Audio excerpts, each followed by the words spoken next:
আসসালামু আলাইকুম গাইজ, আজকে আপনাদেরকে শিখামু ভিডিও করার সময় ভিডিও কাঁপলে কিভাবে কাঁপানি বন্ধ করবেন।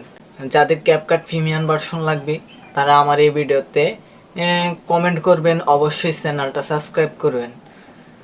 প্রথমে আমরা চলে যাব মোবাইল স্ক্রিনে যাওয়ার পরে ফটো অ্যাপসে ক্লিক করব।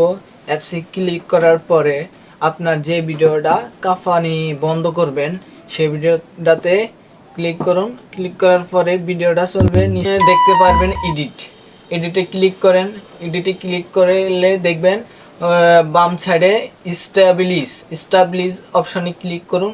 স্টাবলিশ অপশনে ক্লিক করলে দেখতে পারবেন ভিডিওটা সুন্দরভাবে কাঁপানি বন্ধ হয়ে যাবে। ধন্যবাদ। আর যাদের ক্যাপকাট প্রিমিয়াম ভার্সন লাগবে তারা আমার এই ভিডিওতে কমেন্ট করবেন, চ্যানেলটা সাবস্ক্রাইব করবেন। সাবস্ক্রাইব করে একটা সুন্দর করে কমেন্ট করবেন, ক্যাপকাট প্রিমিয়াম ভার্সন ফ্রিতে দিয়ে দেব।